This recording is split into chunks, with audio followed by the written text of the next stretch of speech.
রুহু বানাইতে পারবে কেউ? এই ধপ থামলে বাঁচবেন, দম ফুরাইলে আমরা ঠুস হয়ে যাবো, ঠিক কিনা? সে আল্লাহ বললেন, গোলাম, জীবন আর মরণের মাঝখানে আমি তৈরি করেছি রুহু। পৃথিবীর বিজ্ঞানীরা সব বানাতে পারে, কম্পিউটার বানাতে পারে, প্লেন বানাতে পারে, হেলিকপ্টার বানাতে পারে, রকেট বানাতে পারে, কিন্তু গোটা বিশ্বের সব বিজ্ঞানীরা মিলে কি রুহু বানাতে পারে নাকি? কথা বলেন। এই রুহু নিয়ে যে কত গবেষণা, মুমূর্ষ রোগীদের উপর গবেষণা চালিয়েছে অনেক। বুলেট প্রুফ গ্লাসের ভিতরে মুমূর্ষ রোগীকে রেখে রেখে তারা চেক করতে চেয়েছে আমেরিকান বিজ্ঞানীরা যে রুহু কোন দিক দিয়ে বের হয়। তারা ওজন করে দেখে, মানুষ মরে গেলে কোন লাশের ওজন বেড়ে যায়, কোন লাশের ওজন কমে যায়। যেটাতে কমে গেছে 2-1 কেজি কমে যায়, তার অবাক, কিরা আগে ছিল 80 কেজি, এখন হইছে 78 কেজি, তার মানে 2 কেজি না, এটাই রুহু। এটাই কি? এটা হচ্ছে গবেষণার ধাপ। অনেকগুলো মডিউল তারা আনে, অনেক মুমূর্ষ রোগীকে গ্লাস ফিটিং করা, ইন্টেনসিভ কেয়ারে রেখে তারা অবজার্ভ করে, আর অক্সিজেন মাস্ক খুলে দিয়ে তারা দেখে যে লোকটা ছটফট করে কিভাবে মরে। মরার আগে ওজন মাপ ছিল 80 কেজি, মরে গেছে পরে আবার ওজন দিয়ে দেখে 78 কেজি। কমছে কয় কেজি? বিজ্ঞানে কয় পাইছি। সবাই কয় কি পাইছো? কয় রুহু। কয় কই পাইলেন? কয় আগে 80, এখন 78, 2 কেজি। রুহুর ওজন কয় কেজি? তো বিজ্ঞানীদের সিস্টেম হচ্ছে, যে কোনো একটা বিষয়ের উপর গবেষণা চালালে তারা পূর্ণাঙ্গ ডিসিশনে পৌঁছতে পারে না। They couldn't jump to the final conclusion just on one module, based on one module. They cannot do it. তাদের অনেকগুলো মডিউল আনতে হয়। তারা আবার নমুনা আনলো আরেকটা, মুমূর্ষ রোগী, অক্সিজেন চেম্বার লাগানো, মাস্ক লাগানো, এটা খুলে ফেললে মরে যাবে। বুলেট প্রুফ করা গ্লাসের ভিতরে ঢুকিয়ে, এটার ওজন মাপ, এটার ওজন 60 কেজি। কয় এবার মাস্ক খোল, মাস্ক খুলছে, ছটফট ছটফট করে, এটা শেষ, এবার মাপ দেখ, এবার মাইপা দেখা গেছে 63 কেজি। কয় কেজি বাড়ছে? এক একটার এক এক সিস্টেম হইতেছে, কোনোটা কমে, কোনোটা বাড়ে, কোনোটা কিচ্ছু হয় না। সবাই কয় তাইলে আপনি রুহু পাইলেন কই? আগেরটা কম ছিল, মনে করছিলেন 2 কেজি কমছে, ওইটাই রুহু, এখন 3 কেজি বাইরে গেছে, মিলাইবেন কি দিয়া? কথা কন। আল্লাহ ডেকে বলে, গোলাম, কিয়ামত পর্যন্ত একটার পর একটা মুমূর্ষ রোগীকে বুলেট প্রুফ গ্লাসের ভেতরে ঢুকাতে পারবি, গবেষণা করতে পারবি, মাগার রুহু খুঁজে পাবি না। চিল্লায় বলেন ঠিক কি না? কারণ এই রুহুর মালিক কে? সে আল্লাহ বললেন, আল্লাযী খালাকাল মাউতা ওয়াল হায়াতা লিয়াবলুয়াকুম আইয়ুকুম আহসানু আমালা। জীবন আর মৃত্যু বানালাম তোমাদেরকে পরীক্ষা করার জন্য। পরীক্ষা আছে না নাই? গোটা দুনিয়াটাই পরীক্ষা। আল্লাহ যারে পছন্দ করে বেশি, তার পরীক্ষাও। আশাদ্দুন নাসি বালাআন আল আম্বিয়া। এই পৃথিবীতে আল্লাহ সবচেয়ে বেশি বালা মুসিবত দিয়ে পরীক্ষা করেছেন নবীদের, কারণ নবীরা আল্লাহর কাছে কম প্রিয় না বেশি প্রিয়? যেহেতু প্রিয় বেশি, পরীক্ষা। এজন্য মুমিনের উপর যদি পরীক্ষা আসে, মুমিনের উপর যদি অত্যাচার আসে, মুমিনের উপর যদি ধৈর্যের পরীক্ষা আসে, জেল জরিমানা আসে, মুমিন ওইটারে ভয় পায় না। মুমিন ভয় পায় একজনকে। চিল্লায় বলেন তিনি কে? কারণ আল্লাহর ঘোষণা, ওয়ালা তাহিনু ওয়ালা তাহজানু। ঘোষণাটা কার?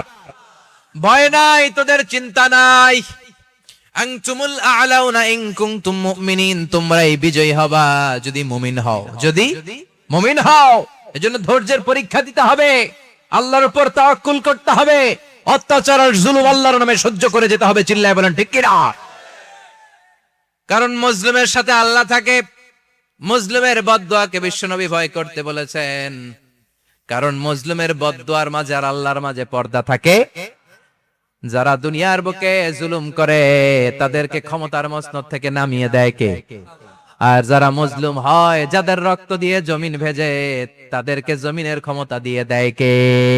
আর যারা রক্ত ঝরায়, ইতিহাস বলে, তারা শেষ পর্যন্ত প্রাণ আর জান নিয়ে পালাবার জায়গাটা পায় না। চিল্লায় বলেন ঠিক কি না? এজন্য মুমিন খুব ভালো করে জানে, রাত্রি যত গভীর হয়, সুবহে সাদিকের সময় কাছে আসতে থাকে। গর্ভবতী নারীর পেটের জ্বালা যন্ত্রণা, ব্যথার পেইন যত বাড়ে, নতুন মেহমান আগমনের সময় কাছে আসতে থাকে। তেমনি ইসলামের পক্ষের শক্তির উপর যদি অত্যাচার, অনাচার, স্টিম রোলার বেড়ে যায়, এটা প্রমাণ করে ইসলামের বিজয়ের সময় কাছে আসতে শুরু করেছে। চিল্লায় বলো ঠিক কি না? এজন্য রাব্বুল আলামিন ডেকে বলেন, গোলাম, লিয়াবলুয়াকুম আইয়ুকুম আহসানু আমালা। কে ভালো আমল করো, কে খারাপ আমল করো, এজন্য আমি জীবন মরণ তৈরি করেছি। চিল্লায় কোন ঠিক কি না? এরপর আল্লাহ বললেন, ওয়ালাকাদ যায়্যানাস সামাআদ দুনিয়া বিমাসাবিহা ওয়া জাআলনাহা রুজুমাল লিশ-শায়াতিন। সুবহানাল্লাহ বলেন। ওয়ালাকাদ যায়্যানাস সামাআদ দুনিয়া। মাইকম্যান কোথায়? সাউন্ডটা বাড়াও। এত দুর্বল কেন তোমার সাউন্ড? মনে হচ্ছে আমি মাইক ছাড়া কথা বলছি। সাউন্ডটাকে স্ট্রং করো। ওয়ালাকাদ যায়্যানাস সামাআদ দুনিয়া। I have beautified the closer sky with candles, with light and stars. আল্লাহ বললেন আমি দুনিয়ার আকাশকে তারা দিয়ে সুশোভিত করেছি। আকাশে তারা আছে না নাই? এগুলো এমনি এমনি হয়েছে না? তৈরি করছে কে? বিশ্বাস হয়? কোনো সন্দেহ আছে? এখন তো লাইটিং ফাইটিং এর যুগে তারার যে কি সৌন্দর্য আমরা বুঝি না। আমরা যখন ছোটবেলা গ্রামে যেতাম, রাতের বেলা তারার মেলা, কি সুন্দর, একটার চেয়ে একটা সুন্দর। শুকতারা, ধ্রুব তারা, সপ্তর্ষি মণ্ডল, 7টা তারার একটা চেইন আছে, চিনেন এগুলো? কি সুন্দর তারা! এগুলো তৈরি করে রেখেছে কে? প্রথম আকাশের মহাশূন্যকে আল্লাহ এই তারকা দিয়ে বিউটিফাই করেছেন। It's a candle. আল্লাহ সাজিয়ে রেখেছেন। আমরা খালি চোখে যেটা দেখি এটা কিন্তু আকাশ না, এটা প্রথম আকাশ নয়। প্রথম আকাশ যে কত দূরে আমেরিকার নাসার বিজ্ঞানীরাও জানে না। খালি চোখে আমরা যা দেখি এটা প্রথম আকাশের মহাশূন্য। এর অনেক অনেক অনেক উপরে প্রথম আকাশ, এরপরে দ্বিতীয় আকাশের মহাশূন্যের স্তর শুরু, এরপরে দ্বিতীয় আকাশ, তারপরে তৃতীয় আকাশের মহাশূন্যের স্তর শুরু, তারপরে তৃতীয় আকাশ। একটার চেয়ে আরেকটা বড়। প্রথম আকাশের চেয়ে দ্বিতীয় আকাশ কত বড় বলি, আপনার হাতের আংটিটা যদি সাহারা মরুভূমিতে আপনি ছুঁড়ে ফেলে দেন, পুরো মরুভূমির তুলনায় আংটি যত ছোট, আল্লাহর দ্বিতীয় আসমানের তুলনায় আল্লাহর প্রথম আসমানটা ঠিক তত ছোট। একটার চেয়ে একটা বড়, একটার চেয়ে একটা বড়। সূর্য দেখে আমরা অবাক হয়ে যাই। 9,30,00,000 মাইল দূরে, এই পৃথিবীর চেয়ে 13 লক্ষ গুণ বড়। এটার সানশাইন, আলো আসতে পৃথিবীতে 8 মিনিট 18 সেকেন্ড লেগে যায়। আমরা মনে করছি সূর্যই বড়। আমরা বসে আছি মাইথার দিয়াতে, তাই না? এই জায়গাটার নাম কি? মাইথার দিয়া। কি খালি এতটুকু প্যান্ডেলের সমান? কত বড় মাইথার দিয়া! এই পুরো মাইথার দিয়া কোন থানায় পড়ছে? দাউদকান্দি। দাউদকান্দি হচ্ছে কুমিল্লার 16টা থানার একটা, ঠিক কিনা? 16 থানা মিলে কুমিল্লার একটা জেলা। এরকম কয়টা জেলা আছে? 64 জেলা। এই 64 জেলা মিলে আমাদের সুজলা সুফলা শস্য শ্যামলা ডিজিটাল বাংলাদেশ। কথা কন। আর বাংলাদেশ হচ্ছে পৃথিবীর সবচাইতে বড় দেশ। হ্যাঁ, 64 জেলা, এরপরে ছোট। যাদের অ্যাটলাস ম্যাপ নিয়ে যাদের ধারণা আছে তারা দেখবেন বাংলাদেশ এই শব্দটা লেখার জায়গাও আমরা পাই না। মানচিত্রে বাংলাদেশ শব্দটা লেখার জায়গা পায় না। বিআরএ উঠে যায় ইন্ডিয়ার উপর, আর ডিএসএ উঠে যায় আবার ইন্ডিয়ার উপর। মাঝখানের 2টা অক্ষর বাংলাদেশের উপরে পড়ে। চিল্লায় বলেন ঠিক কিনা? কত ছোট দেশ। পাশের ইন্ডিয়া 20-25 গুণ বড়। ইউরোপ আমেরিকার অনেক দেশ আছে, আমেরিকাই বাংলাদেশের চেয়ে শতগুণ বড়। কানাডা কয়েকশো গুণ বড়, রাশিয়া কয়েকশো গুণ বড়। এরকম প্রায় 200 দেশ নিয়ে পৃথিবীর স্থলভাগ, আর 70% হচ্ছে শুধু পানি। এই সব মিলে আমাদের এই পৃথিবী। আর এত বড় পৃথিবীর চেয়েও নাকি সূর্য 13 লক্ষ গুণ বড়।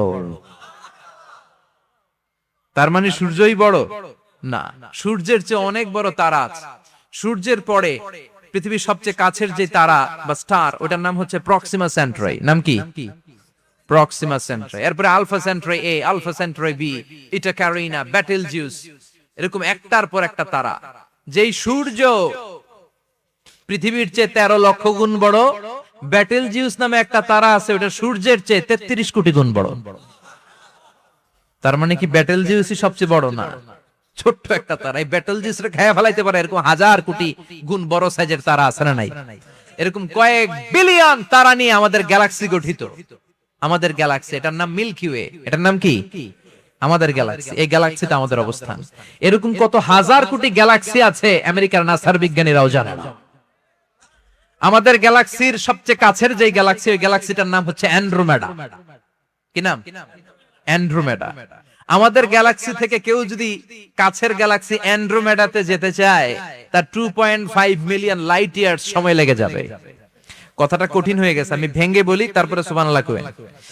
আমাদের গ্যালাক্সির নাম মিল্কি ওয়ে। মিল্কি ওয়ে থেকে যদি কেউ অ্যান্ড্রোমেডাতে যেতে যায়, কত সময় লাগবে? 2.5 মিলিয়ন লাইট ইয়ার।